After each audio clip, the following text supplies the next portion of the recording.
మీ మోకాల నొప్పులకు ఎటువంటి సర్జరీ లేకుండా ఎపియాన్ పెయిన్ క్లినిక్ అందిస్తున్న అత్యాధునిక చికిత్స. Hello sir. నమస్తే మేడం. నమస్తే సార్. వెయిట్ లాస్కి జనరల్గా మనిషి ఏం పాటించాలి, ఏం చేయాలి, ఏం చేయకూడదు, దాంతో పాటుగా ఒక హోమ్ రెమెడీ. షుగర్ ఉంది, బీపీ ఉంది, థైరాయిడ్ ఉంది, మోకాలు నొప్పులు ఉన్నాయి. ఈ పేషెంట్లు మన దగ్గర వచ్చిండ్రంటే వీళ్ళు ఏమంటారు, మాకు వాకింగ్ చేయడానికే రాదు సార్, మేము వెయిట్ లాస్ ఎట్లా చేసుకుంటాం, వెయిట్ కూడా ఎక్కువ ఉంటుంది వీళ్ళది, ఎందుకు ఆ గోళీలు వాడతారు కదా, దానివల్ల కూడా వెయిట్ ఎక్కువ అవుతుంది, సైడ్ ఎఫెక్ట్. ఇప్పుడు వీళ్ళు ఎట్లా చేసుకోవాలి వాకింగ్?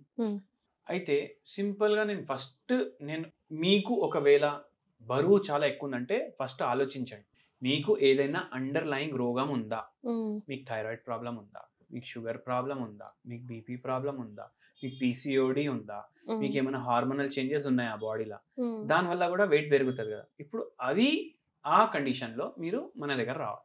ఎందుకు ఆ కండిషన్ని మనం రివర్స్ చేస్తాం, మీకు ఒక డయట్ ఇస్తాం, మీకు వెయిట్ లాస్ అవుతుంది. కానీ మీకు ఎటువంటి రోగం లేదు బాడీలో, అయినా మీ వెయిట్ తగ్గట్లేదు, పెరుగుతూనే ఉంది. దాని అర్థం సింపుల్ ఒకటే, ఇన్పుట్ అవుట్పుట్ మ్యాచ్ అవుతలేవు. అంటే ఇన్పుట్ ఎంత అయితే మీరు తింటున్నారు అంత మీరు స్పెండ్ చేస్తలేరు. Simple logic. అంటే మొత్తం రోజు మీరు కూర్చొని పని చేస్తున్నారు కానీ మధ్యాహ్నం బిర్యానీ తింటున్నారు, మొత్తం రోజు కూర్చొని పని చేస్తున్నారు, మధ్యాహ్నం బిర్యానీ తింటున్నారు 2ంటికి, మళ్ళీ 4:30కి పునుగులు తింటున్నారు. ఇట్లా చేస్తే మీకు వెయిట్ పెరుగుతుంది. సో అందుకే అట్లా చేయగలరు. మీరు మార్నింగ్ బ్రేక్ఫాస్ట్ ఖచ్చితంగా తినాలి. అందరు ఏం చేస్తారు, అరే వెయిట్ పెరిగిపోతుంది, నేను ఆఫీస్కి పోయి లంచ్ తింటా, ఆఫీస్కి పోతారు. ఇంటర్మీడియట్ ఫాస్టింగ్ లో కూడా మరి బ్రేక్ఫాస్ట్ స్కిప్ చేయాల్సిందే కదా. ఇప్పుడు ఇంటర్మీడియట్ ఫాస్టింగ్ లో కూడా ఎంత మీరు ఇంటర్మిషన్ ఇస్తున్నారు అది కూడా ఉంటది. 12 hours ఉంటది, 14, 16, 20 కూడా ఉంటది ఒక్కొక్కసారి, అది వేరే కేసు బై. కానీ ఏ డైట్ అయినా, కీటో అన్నా, ఐఎఫ్ అయినా, పావ్లో అన్నా, మీరు ఎన్ని రోజులు చేస్తారు? మెడిటరేనియన్ అన్నా ఎన్ని రోజులు చేస్తారు? వారం, 10, నెల, దానికన్నా ఎక్కువ మీరు చేయలేరు. మీరు ఏం తింటుండ్రు అదే తినాలి, దాంతో మీరు వెయిట్ లాస్ చేసుకోవాలి. నా ఫిలాసఫీ అదే. నేను అట్లనే తగ్గినా కూడా 88 నుంచి 67కి వచ్చినా. నేను రైస్ తిని, స్వీట్లు తిని, నాకు ఏది ఇష్టం ఉంటే అది తిని నేను తగ్గిన. అయితే నేను సింపుల్ చెప్తా మీకు, మనం ఇప్పుడు ఏం చేయాలంటే బ్రేక్ఫాస్ట్ స్కిప్ చేస్తాం. బ్రేక్ఫాస్ట్ స్కిప్ చేయొద్దు, లంచ్ స్కిప్ చేయొద్దు, డిన్నర్ స్కిప్ చేయొద్దు. మనకు ఆకలి అయింది అనుకోండి, ఎక్కువ తింటామా తినమా మీరు చెప్పండి? ఎక్కువనే తింటాం. ఇప్పుడు ఐఎఫ్ చేస్తున్నాం, నైట్ తిన్నాం, మార్నింగ్ కూడా ఆకలి ఉంటది, లంచ్ ఎప్పుడు వస్తుందని ఆగుతాం మనం. మళ్ళా ఎప్పుడైతే ఆకలి ఎక్కువ అవుతుంది అప్పుడు మనం తింటే ఒకటి ఎక్కువ తింటాం. మళ్ళా సెకండ్ థింగ్ ఏంటంటే, ఎప్పుడైతే ఆకలి అవుతుంది కదా, మనకు ఏది ఇష్టం ఉంది అది తినాలనిపిస్తుంది. మనకి ఏది ఇష్టం ఉంది అది తినాలనిపిస్తుంది. మనకి ఇప్పుడు పులిహోర ఇష్టం అంటే పులిహోర తినాలనిపిస్తుంది, మనకు బిర్యానీ ఇష్టం ఉందంటే మనకు బిర్యానీ తినాలనిపిస్తుంది, మనకు కేఎఫ్సీది ఫ్రైడ్ చికెన్ ఇష్టం అంటే అది తినాలనిపిస్తుంది, అదే తింటాం పోయి. ఎందుకంటే మనం ఇంటి బయట ఉన్నాం కదా, వర్క్ ఫ్రమ్ హోమ్ అంటే అమ్మాయి వండితే అది తింటాం. కానీ బయటికి పోయినామంటే అరే ఛాన్స్ తినేద్దాం, మళ్ళీ రేపటి నుంచి ఇప్పుడు దాకా ఎలాగో డైట్ చేసాం కదా, మైండ్ మీద ఫుల్ కంట్రోల్ ఉండాలి. అట్లా డైలీ మీరు ఇంటి కాడ బ్రేక్ఫాస్ట్ చేయండి కంపల్సరీ, లంచ్ కంపల్సరీ చేయండి, డిన్నర్ కంపల్సరీ చేయండి, ఇంట్లోనే తినండి. బయట తింటే వాడు దేంతో చేస్తుండో మనకు తెలియదు, వాడు చేసి ఇస్తాడు, టేస్ట్ బాగుంటది, వేడిగా ఉంటది, పొగ వస్తూనే ఉంటది, మనం తినేస్తుంటాం. సో అట్లా చేయకండి. So first rule home food. Second rule 3 పూటలు తినాలి. థర్డ్ రూల్ ఏంటంటే, ఏది పాలిష్డ్ వస్తువు మీరు తినొద్దు. ఫర్ ఎగ్జాంపుల్ మధ్యాహ్నం మీకు ఓకే, లంచ్ లా ఓకే, బ్రేక్ఫాస్ట్ లా, డిన్నర్ లా లేదు. ఇప్పుడు గోధుమ పిండి వాడతాం, గోధుమ పిండి వాడితే దాని మీద ఉన్న పొట్టు తీసింది గోధుమ మీరు తీసుకురావద్దు ఇంటికి, పొట్టు ఉన్నది గ్రైండ్ చేసిందే తీసుకొని రావాలి. అది కూడా దొరుకుతుంది, కప్లీ ఆట అంటారు దాన్ని, అది తీసుకొని రండి. అది ఒక రూల్. మళ్ళా సెకండ్ ఏంటంటే, మనము ఎంత గోధుమ వాడతాం, ఎంత రైస్ వాడతాం అంతే క్వాంటిటీ మీరు మిల్లెట్లు కంపల్సరీ తినాలి డైలీ. ఏ రూపంలో అన్నా మీరు తినాలి. ఇప్పుడు గట్కలాగా కూడా తినొచ్చు, దోశలాగా కూడా తినొచ్చు, మీ ఇష్టం అది. మళ్ళీ థర్డ్ రూల్ ఏంటంటే, మనం ఆయిల్ వాడతాం కదా, ఈ ఆయిల్ మీరు హెల్దీ హార్ట్ అని రాసి ఉంటది దాని మీద. అరే హార్ట్ కి మంచిది, వెయిట్ పెరగము, మస్తు వేసుకొని ఫ్రై చేసుకుందాం బెండకాయ ఫ్రై అని అనుకోవద్దు. ఫ్రై కర్రీలే తినొద్దు. ఇప్పుడు బెండకాయ క్రిస్పీ కావాలంటే మనం ఫ్రై చేయాల్సిందే.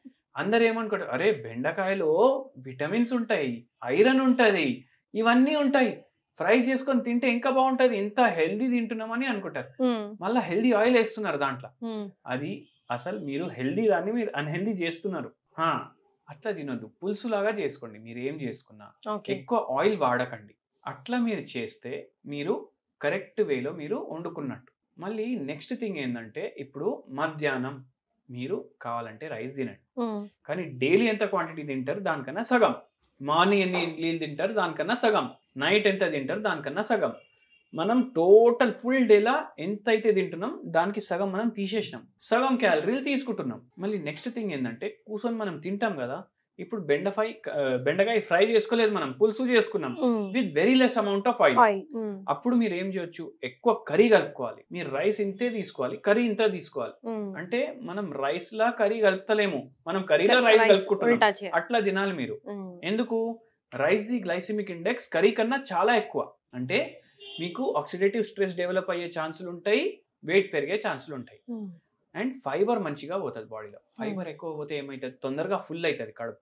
తొందరగా ఫుల్ అయినప్పుడు మనకు మలబద్ధకం రాదు, వెయిట్ కూడా పెరగదు. ఫైబర్లో అయితే క్యాలరీలు ఉండవు కదా. అట్లా మళ్ళీ టైంకి పడుకోవాలి. పడుకునే 2 గంటల ముందు తినాలి, టైంకి పడుకోవాలి. 7-8 గంటలు పడుకోవాలి. నేను నైట్ 5 hours, నెక్స్ట్ డే 2 గంటలు మధ్యాహ్నం అని కాదు, యాట్ అ స్ట్రెచ్ పడుకోవాలి. వాటర్ ఫుల్ తాగాలి. వాటర్ ఫుల్ తాగాలంటే ఇమ్మీడియట్లీ తిన్న తర్వాత ఎక్కువ నీళ్లు తీసుకోవద్దు. 1 hour గ్యాప్ ఇచ్చినాక ఎక్కువ నీళ్లు తీసుకోవాలి. గోరువెచ్చని నీళ్లు తాగాలి. మొత్తం చల్ల నీళ్లు కూడా తాగితే అది మన డైజెషన్ ని డిస్టర్బ్ చేస్తుంది. ఎంత అబ్జర్వ్ అవ్వాలి బాడీలో దానికన్నా ఎక్కువ అబ్జర్వ్ అయిపోతుంది. ఏ రూపంలో అబ్జర్వ్ అవ్వాలి ఆ రూపంలో అబ్జర్వ్ అవ్వకుండా రాంగ్ రూపంలో అబ్జర్వ్ అయిపోతుంది. మళ్ళా నాన్ వెజిటేరియన్ అందరు మంచిగా అనుకుంటారు, కానీ అవి ఏ పరిస్థితుల్లో ఇంత నాన్ వెజ్ ప్రొడ్యూస్ అవుతుంది ఒకసారి ఆలోచించండి. నాన్ వెజ్ లో అవాయిడ్ చేయండి. ఖచ్చితంగా నాటుకోడి ఉంది, మీకు తెలుసు, దానికి ఏమి ఇంజెక్షన్లు లేవు, ఎటువంటి యాంటీబయాటిక్స్ ఎక్స్పోజ్డ్ కాదు, అప్పుడు మీరు తీసుకోండి.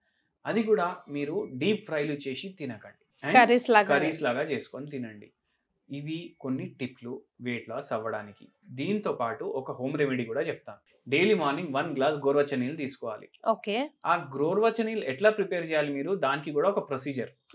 నైట్ టైం మీరు ఏం చేయాలంటే, ఒక 5 లవంగాలు ఉంటాయి కదా, దాంట్లో వేసేయాలి.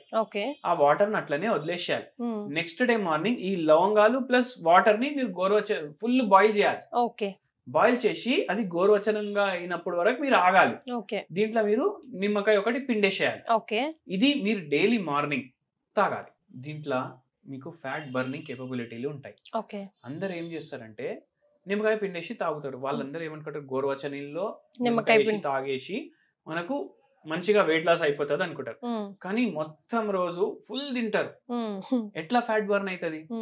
మనం ఇది తీసుకుంటున్నాం కానీ ఉన్న ఎక్సెస్ ఫ్యాట్ ని బర్న్ చేయడానికి.